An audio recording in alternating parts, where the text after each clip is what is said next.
During the years of the Second World War, many successful combat aircraft of various types were created at Japanese aviation plants.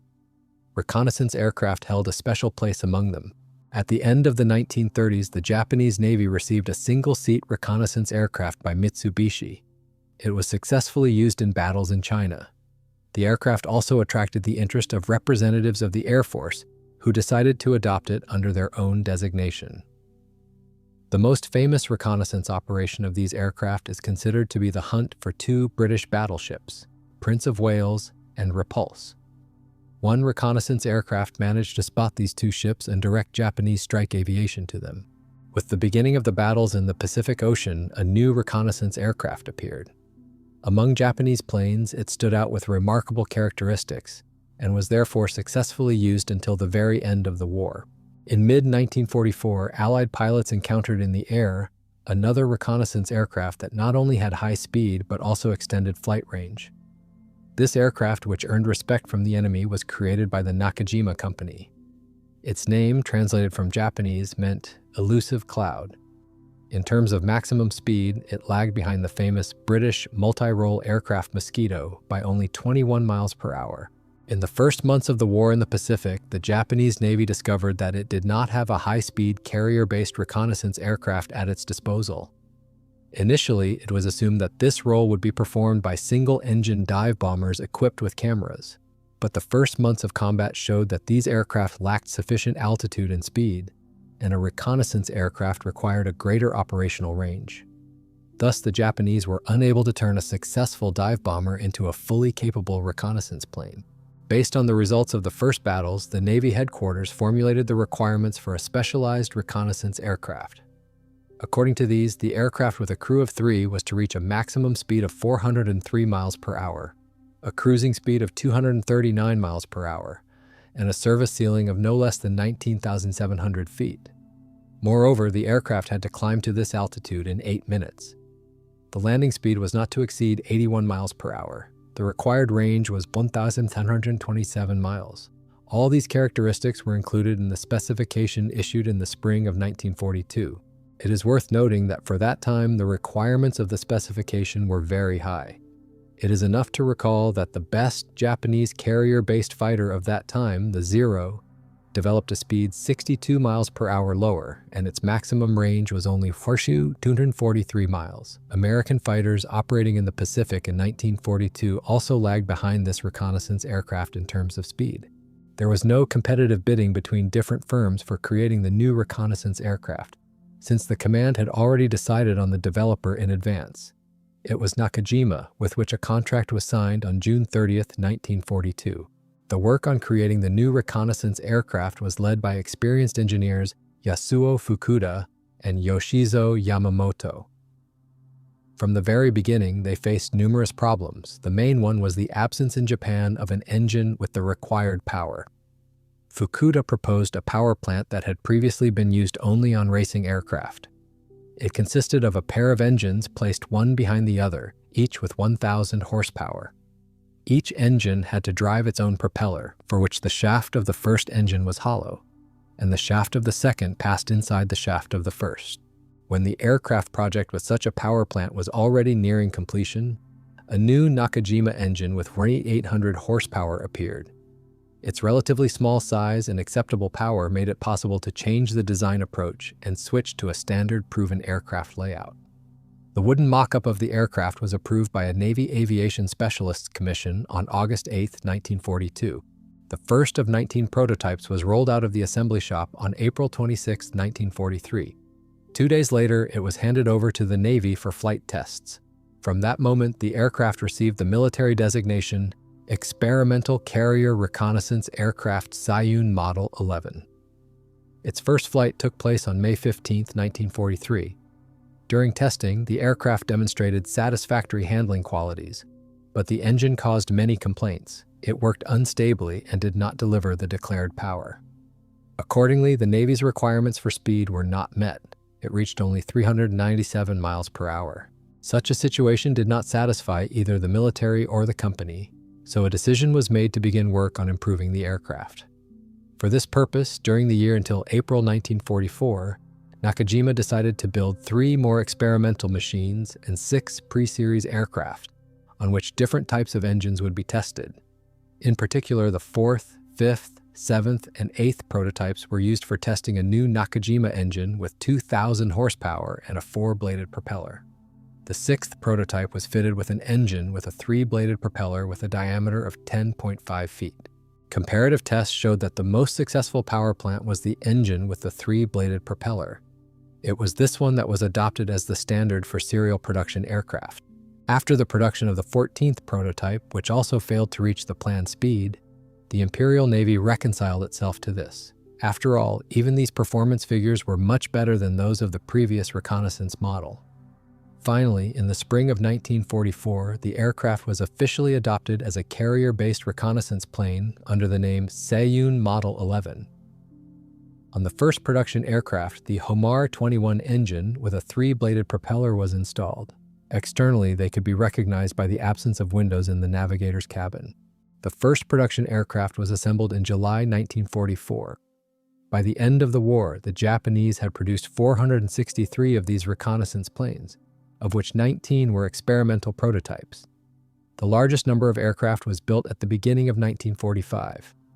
In March, 64 machines were produced, in April, 60, and in May, another 58 aircraft. All prototypes and experimental models were assembled at the Koizumi plant, while 379 production aircraft were manufactured at the Honda plant, and an additional 65 reconnaissance planes were built under license by Nippon Hikoki at its factory. These aircraft received their baptism of fire in the skies over the Mariana Islands.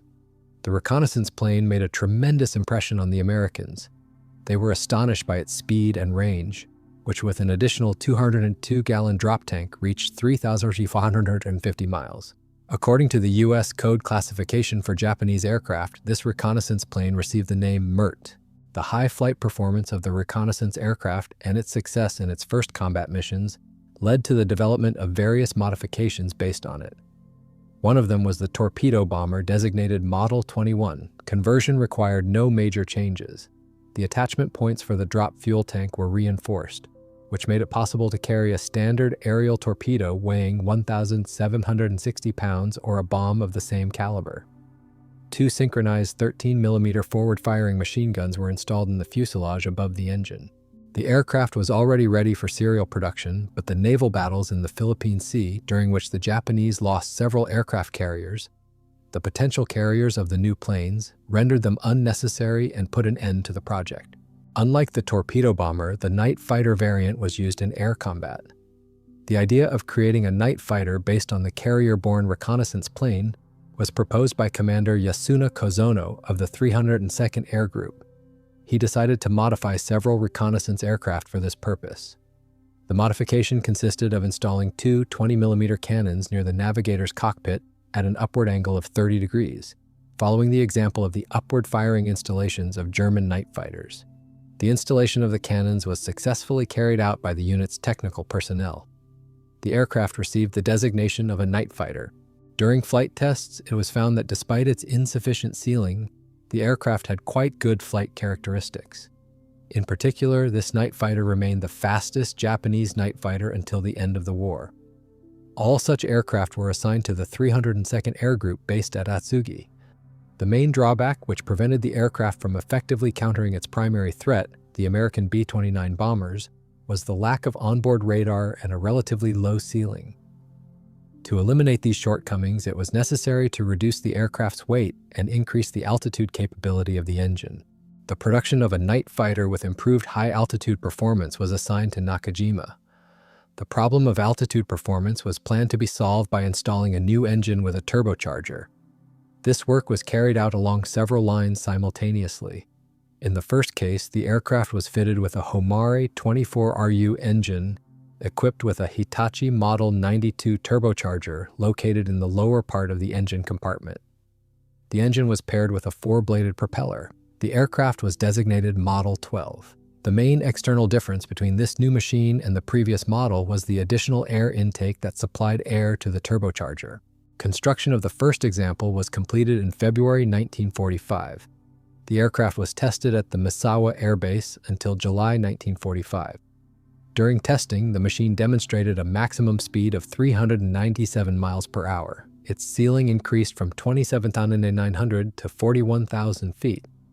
Although the results confirmed the designer's calculations, the aircraft did not go into production. The reason was the unreliable operation of the turbocharger and engine. The second variant of the high-altitude night fighter was an improved model. It was equipped with an upgraded Nakajima Homare 24 engine and a new turbocharger. Work on the fighter was cut short by the end of the war. At the same time, work was also underway on 3 more modifications of the aircraft with different designations. The first 2 modifications were planned to be fitted with Mitsubishi engines rated at 2,200 horsepower with a Hitachi Model 10 turbocharger. The final modification was intended to be built entirely of wood, which would minimize the use of scarce steel and duralumin. However, all of these developments remained only on the designer's drawings. The end of the war did not allow their ideas to be realized. It should be noted from the outset that this reconnaissance aircraft, designed as carrier base for use on Taiho-class aircraft carriers, never actually flew from a carrier deck. The first aviation unit to receive the new machines was the 121st Air Group, formed on October 1, 1943. This regiment was equipped with Kugasho reconnaissance planes converted from bombers. Retraining on the new aircraft was carried out at the Katori Air Base. In February 1944, in anticipation of another American offensive, the 121st Air Group was stationed on the island of Tinian in the Mariana Archipelago. The first 3 new reconnaissance planes flew to the regimental airfield in mid-May 1944, and then the number of new reconnaissance planes was increased to 7. All the aircraft that entered the 121st Air Group belonged to the experimental series. The first combat reconnaissance flights were carried out over the Marshall Islands on May 30th and 31. To the great disappointment of the Japanese pilots, these experimental machines did not have additional fuel tanks, so flights over such long distances were only possible with intermediate landings at the Truk Air Base on the island of Nauru. At dawn on May 30th, a reconnaissance aircraft under the command of Captain 3rd Rank Chihaya from the Hikataho unit set course for the island of Majuro. 2 hours later, the aircraft flew over the American naval base. The crew managed to detect and identify 5 aircraft carriers, several cruisers, and battleships. American carrier fighters patrolling the area tried to intercept the scout, but Chihaya, using his speed advantage, easily broke away from the pursuit and successfully landed the aircraft on Nauru. The next day, Chihaya carried out a reconnaissance raid in the area of Kwajalein Atoll, where a large formation of 8 destroyers and 24 transport ships was discovered. This time, the aircraft was also able to return to base successfully. On June 5th, the crew of another reconnaissance aircraft distinguished themselves. In the area of the Majuro base, it detected a large formation of American ships. By June 9th, Japanese reconnaissance aircraft had again appeared over American naval bases 3 more times with impunity. American Hellcat fighters, whose maximum speed was 380 miles per hour, proved unable to stop the new Japanese scouts. Despite successful reconnaissance raids, the large naval battle that unfolded in June 1944 in the Philippine Sea was lost by the Japanese. On June 15th, 3 Saiun reconnaissance aircraft from the Yokosuka unit flew to Iwo Jima. The aircraft were intended for use in Operation A, whose objective was to strike the American carrier force. But poor weather conditions in the Iwo Jima area prevented the reconnaissance aircraft from operating. On June 20th, the weather improved and 2 aircraft headed for the Mariana Islands were launched. Along the route, the crews had to face not only bad weather, but also a large formation of Hellcat fighters, which did not allow the Japanese airmen to complete the reconnaissance flight. Although Operation A ended in failure, the Japanese staff continued to believe that the war could still be won by one decisive strike. To carry it out, a special air group, T Kogeki Butai, was formed in the summer of 1944. It included the most experienced crews of the Imperial Fleet Air Service, and the group was equipped with the best Mitsubishi bombers then available from the 762nd Unit. Air reconnaissance in support of the group was assigned to the 11th Squadron. The squadron was commanded by Captain 3rd Rank Takagi. In addition to other reconnaissance aircraft, the 11th Squadron also operated Saiun planes. Crews of the Special Air Group Tikogeki Butai first entered combat during the Battle of Formosa, which lasted from October 12 to 16, 1944. On the first day of the battle, 3 aircraft took off to perform reconnaissance, 2 of which were intercepted and shot down. 2 days later, another reconnaissance aircraft successfully completed a reconnaissance flight. At 16:32, its crew detected American ships near the island of Ishigaki, and 45 minutes later, 2 aircraft carriers. As a result, over the following days, torpedo bombers from Tikogeki Butai carried out strikes against the ships that had been located. In the autumn of 1944, the main battles unfolded in the area of the Philippine Islands. Reconnaissance aircraft from the 12th and 4th Squadrons took an active part in these fights. The first 4 aircraft arrived on the island of Negros on October 27th and carried out a reconnaissance flight the next day. In conditions of complete U.S. air supremacy, the 12th and 4th Squadrons suffered heavy losses, and by mid-November they had virtually no serviceable aircraft left. Nevertheless, the Japanese command did not withdraw the reconnaissance units from the combat zone. Soon, 10 reconnaissance aircraft and several other machines arrived to replenish their ranks. But by January 1945, no more than 3 serviceable reconnaissance aircraft remained in the Philippines, and at the beginning of February, their personnel were transferred to Formosa, Taiwan. The only reconnaissance unit remaining in the Philippine archipelago at that time was the 102nd Squadron, which operated other types of reconnaissance aircraft. But these machines were soon rapidly lost in air battles as well. Beginning in June 1944, Japanese cities and industrial areas came under massive bombing by heavy American B-29 bombers. Initially operating from bases in China, these aircraft could reach only some parts of Japan. After the Americans captured the Mariana Islands and set up air bases there, the B-29s became capable of reaching any point of Japanese territory. The Imperial Fleet Headquarters developed an operation to attack American airfields with the aim of putting them out of action and destroying the B-29s stationed there. The operation was designated Metate No. 1. Its goal was to destroy as many B-29s as possible while they were on the ground. To carry out the task, the Japanese formed a detachment of 12 pilots from the 317th Squadron, who were temporarily subordinated to the 252nd Unit. The assignment was simple: deliver a bomb and machine gun attack on aircraft parking areas, and after expending all ammunition, direct their aircraft into the parked planes. On November 27, 1944, at 08-12, Japanese bombers took off from Chidori Airfield on Iwo Jima. To prevent them from getting lost en route, they were accompanied by 2 reconnaissance aircraft from the 12th Squadron. The crews of these reconnaissance planes were to not only lead the group to the target, but also record the results of the attack. After 2 hours of flight, one of the reconnaissance planes was forced to return with engine trouble. The second continued the mission with the strike group. At 10:40, he altered course and separated from the bombers in order to approach the Mariana Islands from the south, while the strike group approached from the north. Before observing the attack, the reconnaissance crew photographed military facilities on the islands of Tinian and Saipan. The attack on the American airbase began at 13:10. In the first strike, the Japanese managed to destroy 2 heavy bombers and seriously damage a third. They also succeeded in setting several American fighters on fire. After making 2 runs, the surviving suicide pilots directed their aircraft straight at the American parking areas, ultimately doubling the enemy's losses. All Japanese pilots from the strike group were killed, and at 15:17, the crew of the reconnaissance aircraft returned to Iwo Jima. On December 1, 1944, the commander of the 3rd Fleet, Vice Admiral Teraoka, personally awarded reconnaissance pilot Hiroshi with a commendation for exceptional courage and skill. The Japanese General Staff, realizing that the front was gradually approaching the Japanese mainland, made desperate attempts to change the situation. One such attempt was to be an operation named Asuzu, which envisaged an attack on the American fleet in the vicinity of Ulithi Atoll.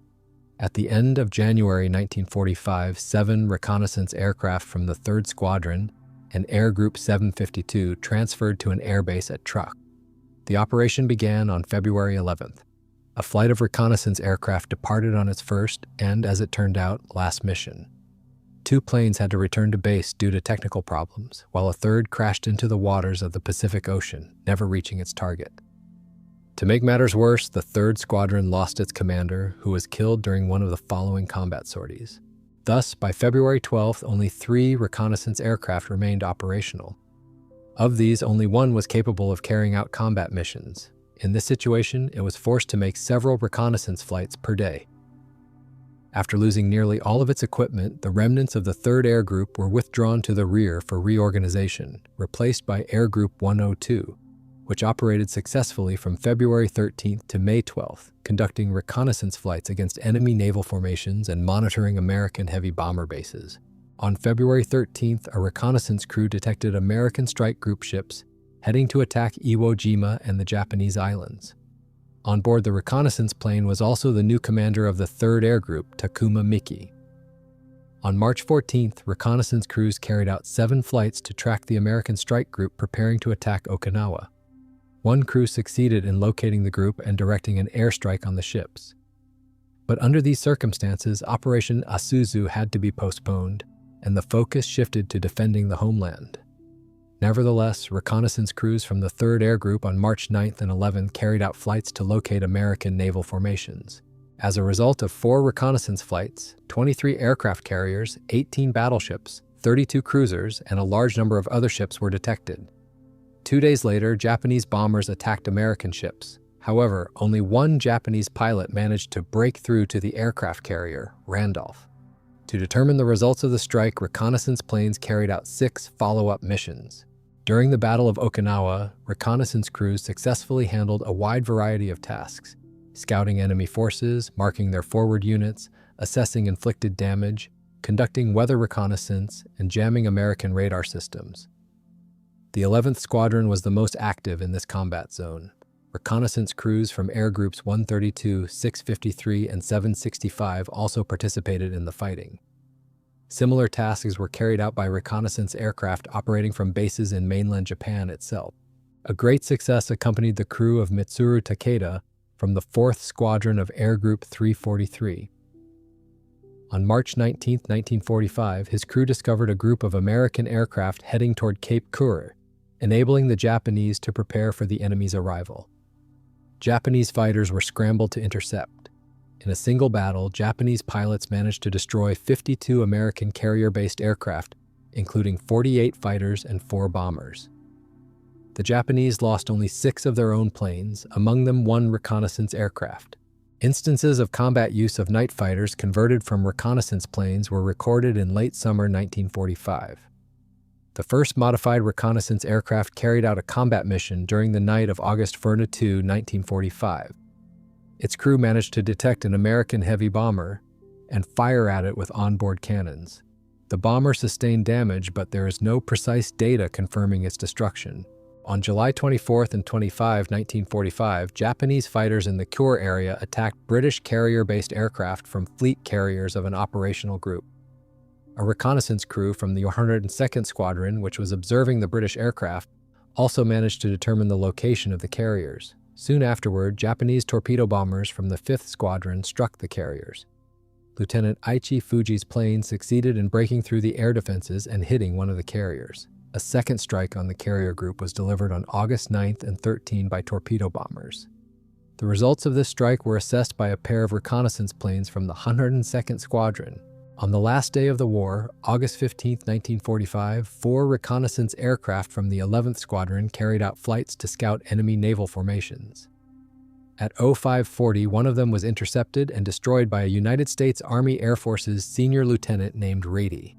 This Japanese reconnaissance aircraft became the last plane shot down in World War II. After the capitulation of Japan, the Americans captured 5 aircraft of this type, which were sent to the United States for testing. To this day, only one example of this aircraft has survived. It is located in the United States at the National Museum of Aviation and Space in Dayton. This single-engine carrier-based aircraft was produced in several variants, as a reconnaissance plane and as a night fighter for land-based operations. The crew of the reconnaissance aircraft consisted of 3 people: the pilot, the navigator, and the gunner radio operator. In the night fighter variant, the crew consisted of 2 people: the pilot and the gunner radio operator. The aircraft was entirely metal, with a wing mounted in the lower part of the fuselage. The fuselage had a relatively small cross-section at its widest point, which significantly reduced drag during flight. In the nose section of the fuselage were located the engine, the fuel system, and the oil tank with a radiator for oil cooling. In the central section of the fuselage was a fully glazed cockpit. The crew members sat one behind another. The instruments and equipment in the pilot's cockpit allowed flight in any weather conditions, both day and night. The sliding section of the pilot's glass canopy opened by moving backward. Directly behind the pilot was the navigator, who, according to Japanese tradition, performed the functions of crew commander. His cockpit was equipped with navigation instruments and 2 cameras. The openings for the cameras were located in the lower part of the fuselage. In the torpedo bomber variant, the navigator's cockpit was additionally equipped with sighting devices. In the cockpit floor, a special rectangular opening was made, above which the cameras were mounted. Behind the navigator was the gunner radio operator. His cockpit housed the radio station and a defensive 7.92 mm, approximately 0.31-inch machine gun. In the night fighter variant, the crew consisted of 2 people, the pilot and the gunner radio operator, while the cockpit, normally occupied by the navigator, housed a cannon installation. The tail section of the fuselage was also of metal construction and carried the vertical stabilizer, horizontal stabilizer, arresting hook, and tail landing gear strut. The wing of the aircraft was entirely metal, with 2 main spars of relatively small aspect ratio and area. The spars had an I-beam cross-section. The wing profile was a special laminar type to reduce drag. The ribs had a truss construction. The use of a wing with a small aspect ratio allowed the designers to make the wing panels non-folding. The free space between the spars was occupied by fuel tanks. To ensure acceptable landing speed, the wing was equipped with special long-span Fowler-type flaps with a double slot. They occupied the entire trailing edge of the wing from the ailerons to the fuselage. The deflection angle of the first flap section was 45 degrees, while the second section deflected an additional 20 degrees relative to the first. The ailerons were installed along the trailing edge of the wing and deflected upward by 25 degrees and downward by 18 degrees. In landing mode, the ailerons deflected downward by 15 degrees and upward by 10 degrees. To reduce the pilot's control forces, the ailerons were equipped with trim tabs, small surfaces for fine adjustment. Along the leading edge of the wing, over half of its span, were automatic leading edge slats. On the upper and lower wing skin, panels were many hatches that facilitated aircraft maintenance. In the lower part of the wing were the bays for retracting the main landing gear. The pitot tube was mounted on the left wing panel. The tail assembly was of classical design. The vertical stabilizer had 2 spars with duralumin skin. To compensate for the torque of the propeller, it had a small incidence angle relative to the aircraft axis. The transverse structure of the stabilizer consisted of stamped ribs. The rudder was duralumin with fabric covering. To reduce pedal forces and assist in balancing, the rudder was fitted with a trim tab. To fit the aircraft into the limited dimensions of the carrier elevator, the rudder folded forward along the left side of the fuselage when parked and locked in that position. The horizontal stabilizer had a similar design with 2 spars. The skin of the stabilizer was duralumin. The elevator was also duralumin with fabric covering and a trim tab. Control of all aerodynamic surfaces was by rigid linkages from the control stick and pedals. The landing gear was a retractable tricycle type with a tail wheel. The main gear retracted into the wing. The retraction system was hydraulic. The main gear wheels were equipped with pneumatic drum brakes. The main struts were quite tall, which allowed a large fuel tank to be mounted under the fuselage. The tail strut retracted into the fuselage, backward in the direction of flight. In front of the tail wheel was an arresting hook, which retracted into a special bay in the lower fuselage. The power plant of the prototype consisted of an 18-cylinder air-cooled radial engine Nakajima Homare with a takeoff power of 1,800 horsepower, driving a 4-bladed metal propeller with a diameter of 11.5 feet, approximately 3.5 meters. 10 wing fuel tanks contained 361 gallons of fuel, approximately 1,366 liters. On production versions of the reconnaissance plane, night fighter, and experimental bombers, 18-cylinder air-cooled radial engines Nakajima Homare with a takeoff power of 1990 horsepower were installed, paired with a 3-bladed all-metal variable pitch propeller produced under German license. The capacity of the wing fuel tanks was 354 gallons, approximately 1,340 liters. On later prototype variants were installed 18-cylinder, air-cooled radial Nakajima Homare engines with a takeoff power of 2,000 horsepower, driving a 4-blade metal propeller with a diameter of 11.5 feet. The capacity of the wing fuel tanks was 354 gallons. For the C6N4, C6N5, and C6N6 aircraft, it was planned to install Mitsubishi turbocharged Hitachi engines with a power of 2,200 horsepower. The main external feature of this version was the installation of a tunnel-type oil radiator, offset to the left of the aircraft centerline. This made it possible to free the lower fuselage for the installation of a fuel tank, a torpedo, or a larger caliber bomb. In all cases, the engines were mounted on a frame of steel tubes secured to the first main bulkhead. The engine cowling consisted of removable panels, providing convenient access to all components of the engine compartment. The flow of cooling air was regulated by flaps in the rear part of the cowling. Between the engine and the firewall was an oil tank with a capacity of 15 gallons, an electric starter, a generator, and fuel boost and hydraulic pumps. The armament of the C6N1 consisted of a defensive 7.92mm machine gun mounted on a swiveling mount in the gunner radio operator's cockpit. The rate of fire was 1,250 rounds per minute. This was a licensed version of a German machine gun. The ammunition load was 825 rounds, arranged in 11 box magazines of 75 rounds each. Spare magazines were stored in a special bag on the right side of the gunner's cockpit. The armament of the C6N1B included 2 fixed forward-firing 13mm machine guns mounted in the upper fuselage in front of the pilot's cockpit, and 1 defensive 7.92mm machine gun located in the gunner radio operator's cockpit with 500 rounds per barrel. On the ventral attachment point, it was possible to suspend 1760-pound bombs or torpedoes of the same weight.